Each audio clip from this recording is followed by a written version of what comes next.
todos y con todas. A ver, ahora me corresponde emitir pronunciamiento de esta petición de sobreseimiento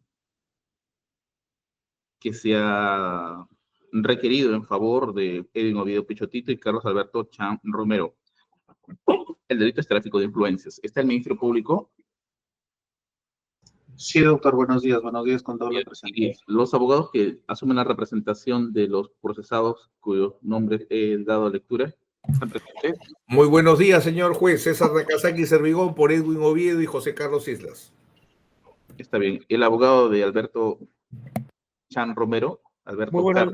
Muy buenos días, señor magistrado. Quien habla, Cristian Manuel Navarro Arévalo, por la defensa de Alberto Carlos Chan Romero.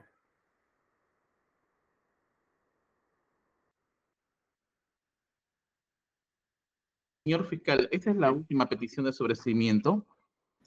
Efectivamente, señor magistrado. Ya, entonces, sí, el fin de semana último tuve tiempo para poder escribir algo sobre este tema. A ver, voy a dar lectura de lo que he escrito. Como manifesté con resolución siguiente, ahora este juzgado se pronuncia el sobreseimiento formulado en favor de Edwin Oviedo Pichotito y Carlos Alberto Carlos Chan Romero. El delito es tráfico de influencia, al primero de ellos como autor, al último como cómplice en agravio del Estado. En cuanto a los fundamentos, el Ministerio Público ha expuesto que la regla aplicable para el pedido de sobreseimiento es el artículo 344, inciso 2, literal D del Código Procesal Penal, por no existir posibilidad de incorporar nuevos datos a la investigación y no hay elementos suficientes para solicitar fundadamente el enjuiciamiento. En el desarrollo de la exposición del fiscal y ante la pregunta de la judicatura sobre los hechos imputados, ha referido que estos mismos hechos del que solicita el sobreseimiento por tráfico de influencias, existe paralelamente la acusación por el delito de cohecho activo genérico, como ha sido posible leer de la página 81, contrastada con la página 125 de este presente requerimiento mixto. 2.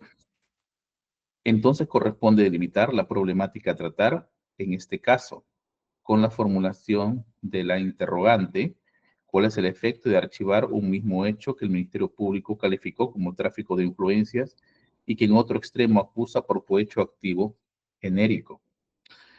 Para este juzgado, del que me encuentro a cargo, no es el objeto evadir el análisis de la insuficiencia o no de los elementos de convicción de que se peticiona en este caso. No obstante, no pasa por desapercibido que al estar en la posibilidad o supuesto de dos tipos penales sobre un mismo hecho, va a tener repercusión en el otro extremo. Me refiero al acusatorio. La segunda pregunta que debe formular el juzgado es: ¿debe dar lugar el sobreseimiento del proceso penal por el delito de tráfico de influencias con la evidencia recabada por la Fiscalía? Entonces son dos preguntas. La primera es los efectos del archivo y la segunda es el nivel de evidencia que se ha recabado por el Ministerio Público. 3.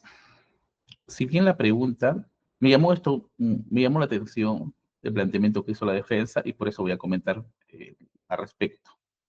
La defensa de Oviedo Pichotito. Si bien la pregunta que ensaya la defensa técnica de Oviedo Pichotito es, como textualmente lo voy a leer, si tiene que archivarse el sobreseimiento por el delito de tráfico de influencias, desde este juzgado considero que existen razones subyacentes que inevitablemente exigen un análisis previo de la doctrina de la cosa juzgada, que se pretende abordar a través del derecho internacional aplicada a sede nacional. Claro está siempre en el desarrollo intersticial que brinda el sentido a la decisión. Bueno, me amparo en esto porque hay un escrito, hay un texto muy importante, me parece, de la profesora Ángela Ródenas, que se llama Intersticios del Derecho. Ella critica mucho al juez Oliver Wendell Holmes de la Suprema Corte, en la medida que bajo este sistema puede haber un trato amplio, digamos, nada moderado, de lo que es la interpretación de derecho que se convierte en regla. No obstante, nuestro sistema romano-germánico, y tomando algunos elementos del sistema anglosajón, se inclina por una tesis moderada. Es la misma tesis que abrazo en esta ocasión para sustentar esta decisión. Sin perjuicio de lo antes expuesto, no es consistente, a mi parecer, sostener que la formulación del interrogante a modo de delimitación del problema a resolver quede al arbitrio de las partes, pues podrían implícitamente orientar una respuesta. Recordar que en sesiones pasadas manifestaba que uno de los aspectos como desarrollaba las resoluciones era con el IRAC, y por tanto la cuestión o interrogante es fundamental para alcanzar una decisión que pueda ser en lo posible, lo más próximo, lo justo. Y de ahí que me inclino en manifestar esto, en una alusión del modo como la defensa de Oviedo Pichotito formuló su pregunta, en la que omitió aspectos relevantes, pudiendo citar para ello la experiencia de aproximadamente 4 décadas atrás, en alusión al derecho comparado, que la profesora Karen Sigmund de la Universidad de California frasea de este modo. Dice que la formulación de la pregunta a veces orienta una respuesta. Y indiqué hace 4 siglos porque, por ejemplo, en el caso de Bowles, así es, versus Harwich, de 1986, tiene un código 478 US 186-106 S-CT.2841-92 LED 2R140, se apega a este tipo de formulación, o sea, no dejar a un libre arbitrio el tema de las formulaciones o las interrogantes, por el efecto que pueden alcanzar con una respuesta casi esperada. Basado en esto se desarrolló, este caso, es una interpretación de la Constitución, de los derechos fundamentales, es algo muy rápido, ¿ya? Sobre una ley de sodomía del estado de Georgia. Este tema a tratar corresponde en contexto, en palabras del voto disidente del juez Brackman, que es claro y pertinente al mencionar que en esta ley cuestionaba procesar a los ciudadanos por tomar decisiones sobre aspectos más íntimos. Y la pregunta fue si la Constitución otorgaba un derecho fundamental no identificable en ella, invalidando leyes de los estados. Evidentemente, un planteamiento como el formulado, lacónico y obviando aspectos relevantes, hizo concluir que no se reconocieran estos derechos a quien demandaba, que era el ciudadano Michael Harwich. No obstante, esta decisión emitida en ese entonces, de que habló hace 4 décadas atrás, por parte de este tribunal en el año 1986, fue revocado por el caso Lawrence versus Texas en el 2003 con el código 539 US-558, en una decisión de 6-3 en el que se manifestó que las prohibiciones estatales en la ejecución de la libertad en una conducta privada afecta la cláusula del debido proceso. Voy a ser muy concluyente con esto. La formulación de una pregunta tiene que abordar necesariamente a modo de conclusión por parte de este juzgado aspectos relevantes. Esas son las razones subyacentes. Evitarlos, obviarlos, omitirlos o efectuar un planteamiento del modo más simple no necesariamente va a abrazar una decisión justa, y por otro lado puede esperarse una respuesta en atención a cómo se formula. Y el caso jurisprudencial de la Stare Decisis que manifiesta en esta oportunidad significa el cambio del precedente por parte de la Suprema Corte en el derecho comparado basado en el derecho angloamericano del por qué es necesario abordar en esas interrogantes aspectos esenciales y no obviarlos. Siguiente fundamento, creo que es el número 5. La regla aplicable en este caso, y se va a analizar previamente, ya dando respuesta a la primera de las interrogantes, los efectos del archivo, perdón, que es los efectos de archivar un mismo hecho cuando en otro extremo se acusa. La regla 14.7 del Pacto Internacional de Derechos Civiles y Políticos establece que nadie podrá ser juzgado ni sancionado por un delito por el cual haya sido condenado o absuelto por sentencia firme de acuerdo a la ley y el procedimiento de cada país.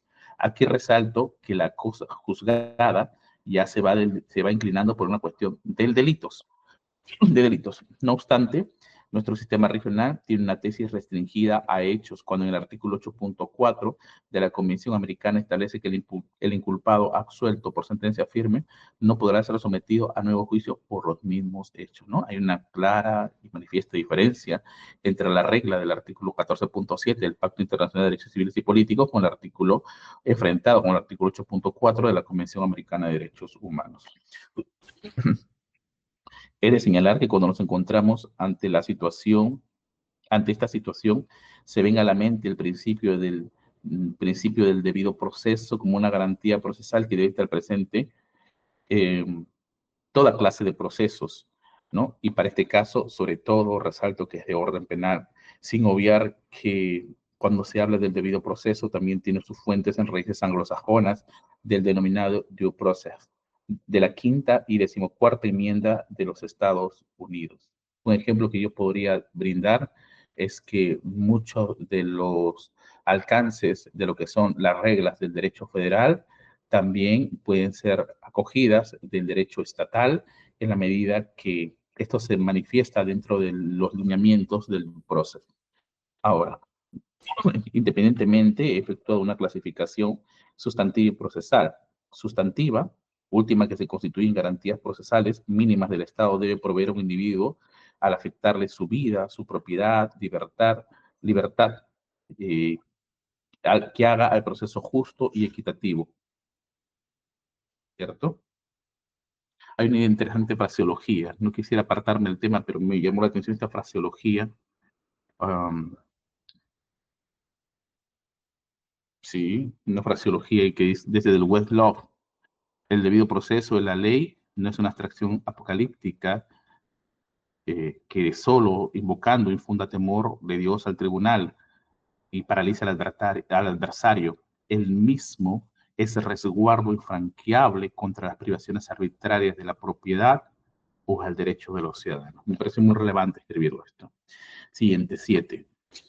Para el caso, ahora sí me centro, salgo de la abstracción y me voy al tema en concreto. Para el caso, el hecho imputado, según la página 81 del requerimiento mixto, es que Edwin Oviedo Pichotito ofreció proporcionar a César José y Nostroza Pariachi el pago de 3.300 soles mensuales y la entrega de dádivas, entre paréntesis, entradas para el Mundial Rusia 2018, viáticos y otros beneficios. Se materializó la entrega teniendo como contraprestación, y resalto esto, asesoramiento. Luego, también resalto, ejerciendo influencias sobre los funcionarios que tenían a su cargo el proceso. Me refiero a la ciudad de Chiclayo y al proceso de amparo, al que ha subsumido el Ministerio Público en el artículo 400 del Código Penal denominado tráfico de influencias. Mientras que en la página 125, que es el extremo acusatorio, es porque indica el Ministerio Público que proporcionó a Nostroza Pariachi la suma antes indicada, viáticos y beneficios, para que este último preste asesoría y ayude en la tramitación del proceso. En ambos casos, como se aprecia, se tratan de las mismas partes y se basa en la entrega del dinero para que reciba apoyo en el proceso penal en Chiclayo y otro proceso penal en materia de amparo. En ambos se dice que el destino es para que el ex juez supremo César Nostroza asesore en clara alusión al delito de cohecho. No obstante, el extremo acusatorio, el Ministerio Público deliberadamente suprime, ejercerá influencia sobre funciones que tenga a su cargo. De ahí es que este juzgado identifique que no se traten de los mismos hechos y no sea aplicable la doctrina de la cosa juzgada, porque el fáctico de tráfico de influencia es para influir en funcionarios y en el caso del extremo acusatorio es por el soborno en concurrencia del concurso, en la presencia, mejor dicho, del concurso real de delito. Me parece que es más correcto en la presencia del concurso real de delito. Así está. Siguiente fundamento.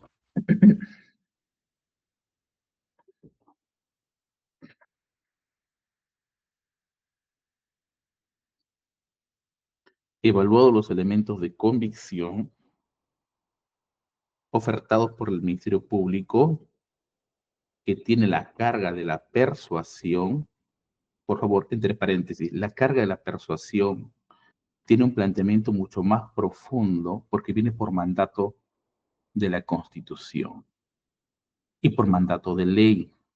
En nuestro sistema, normalmente llamamos que es la carga de la prueba, pero si vemos las raíces de dónde tomamos ese concepto, esto proviene del derecho anglosajón. Y la carga de la prueba es relativa, es en función a quien lo oferta. Tendrá la carga de la prueba si lo oferta la defensa, tendrá la carga de la prueba si lo oferta el Ministerio Público. Es mucho más técnico. La carga de la persuasión es por mandato legal. Con esto no quiero decir que sea el procesado que tenga que demostrar su responsabilidad, no necesariamente. Pero bueno, si tomamos raíces anglosajonas, hay que llamarlo como es. Y ese es el concepto delineante y determinante al día de hoy. He evaluado los elementos de convicción ofertados por la Fiscalía, como mencioné, y se tiene la declaración de colaborador eficaz con clave FPCC 018 2018-2. Luego, que se ha denominado 409-2018 del 3 de agosto del 2018, que se acompaña con el escrito según número de ingreso 14.869-2025. Es el último escrito del Ministerio Público, que menciona aspectos como que Oviedo tenía la necesidad de conocer en Nostroza Pariachi por el proceso denominado los Guachiturros de Tumán, y a través de Camayo tramitó una reunión entre ambos. A todo esto, Pariachi ofrece su apoyo en todo el proceso y tenía que pagar en Nostroza la suma de 3.300 soles mensuales, pago que realizó en el domicilio de Camayo. Luego relata un segundo hecho sobre la desesperación de Oviedo por conversar con Inostroza, que se encontraba en el Starbucks de aviación. Habló con Camayo, con Inostroza de un tema judicial. Finalmente se habla de una casación favorable a Oviedo. Estoy haciendo un resumen de lo que ha hecho este colaborador. Se suma otros elementos como el acta de visualización de videos del colaborador eficaz 409-2018, que reconoce que en ese Estadio Nacional la presencia de César Inostroza Pariachi. Otro punto es que se ha seleccionado 3 comunicaciones relevantes. Este juzgado ha seleccionado esas comunicaciones de todo el paquetón de elementos o evidencias que ha alcanzado este juzgado. Número 3 del 23 de marzo del 2018, la número 133 del 8 de mayo del 2018 y la comunicación 30 del 2 de junio del 2018. Y no se tiene evidencia que acredite que Inostroza Pariachi haya ofrecido a Edwin Camayo que interceda ante magistrados que conozcan su caso para influir en ellos. Y en lo referido al proceso de amparo, no se tiene elemento de vinculación sobre recurso de casación, perdón, sí, no se tiene vinculación. Y sobre este recurso, y sobre el recurso de casación, se tiene que fue una decisión colegiada, sin tenerse algún otro elemento mínimo que sustente la fuerza de ese tema del delito de tráfico de influencias. En cuanto me refiero al procesado Chan Romero, en su calidad de cómplice, corresponde que compró con su nombre 8 entradas para el partido en la fase del Mundial Rusia 2018, paréntesis, Dinamarca, Francia y Australia, con la finalidad de que se oculte, o en todo caso para que oculte la finalidad, favor de César Nostroza Pariachi. He verificado los documentos que acreditan ello como de venta de entradas, TAC, y la Comunidad Futbolística de Federación de Miembro Participante, en donde aparece también el nombre de referido procesado. Pero, a fin de cuentas, estos elementos que he dado lectura, pues son insuficientes para establecer complicidad en el delito de tráfico de influencia. Más si, como he manifestado antes, en el caso de Oviedo Pichotito, no se desprende un comportamiento atribuible al delito de tráfico de influencias. Lo accesorio, algo así, sigue la suerte lo principal. Y en este caso, si no existen elementos y no se podrán conseguir, pues corresponde fundar esta petición del Ministerio Público del sobreseimiento del proceso. Y así es como resuelvo.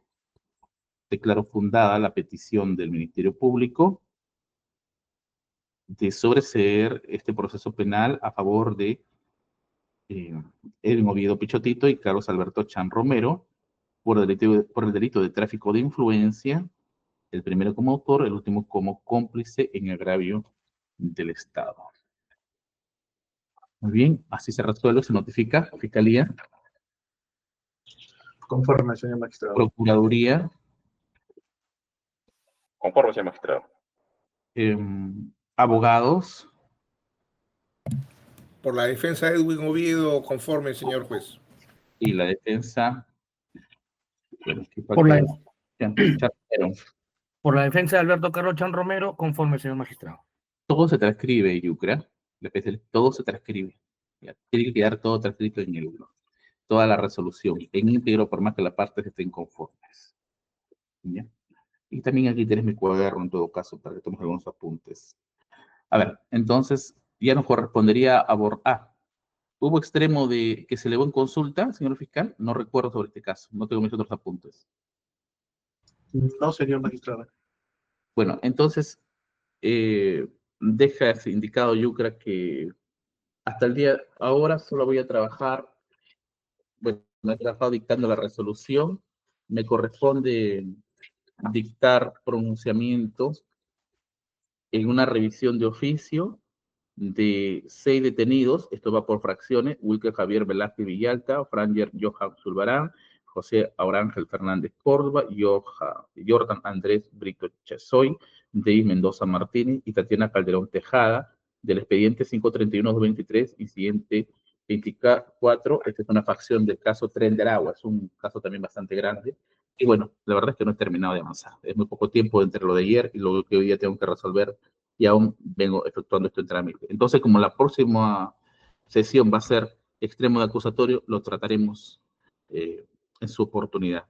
Necesito solamente aspectos puntuales para la próxima sesión, señor fiscal, como que la imputación específica por cada uno de los procesados, puntual. Necesito conocer la subsunción. Yo voy a tener un gráfico consignando todo eso, las penas, la autoría. Posiblemente hay otros aspectos que hayan cuestionado las partes, pero principalmente necesito eso de usted. De acuerdo. Hechos específicos, subsunción, penas, calidad, complicidad, primaria, secundaria, y el tema puntual de exposición de la Procuraduría Pública respecto al tema de la reparación civil. Eh, Luego de eso, que no va a demorar usted más de 30 minutos, no debe demorar más de 30 minutos, voy a escuchar a las partes. Las partes van a exponer todas sus observaciones, del cual voy a tomando apunte y se va resolviendo en el acto. Lo que da lugar a una devolución se consigna. Al final hago un consolidado, devuelvo. Y así, para en una segunda oportunidad solo trabajar lo del consolidado. Así que les voy a pedir también a la defensa técnica que sean bastante puntual en sus cuestionamientos. Algo más que olvide. La próxima sesión. ¿Cuándo tenemos próxima sesión, Yucra? Creo, no sé si habré dictado aquí. Un momento, doctor.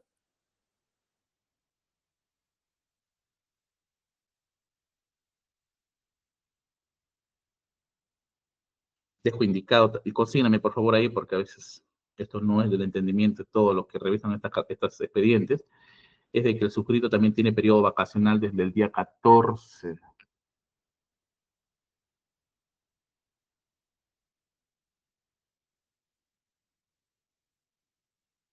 El 13, doctor. El martes 13. Pero sale el 14. ¿Doctor? Sale el 14.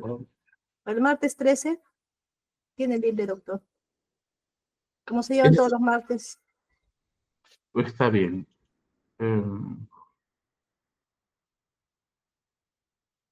Está bien. Vamos a ver, a ver, un momento, por favor, voy a consignar aquí.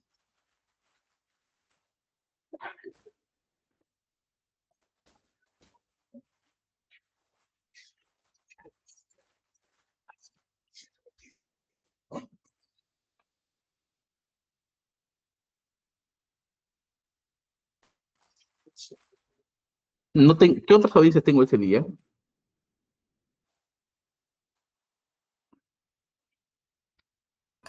Doctor, no tiene audiencias en el momento esa fecha. Está libre el día, doctor. Martes. Entonces, el día martes 13, desde las 9 de la mañana hasta la 1 de la tarde, vamos a trabajar el extremo acusatorio. Notifíquenme a todas las partes para que estén presentes. Está bien, entonces ya los dejo, tengo que atender otra causa también. Buenos días con todos. Buenos días, gracias, Buenos señor. días a todos. Buen día. Muy buenos días.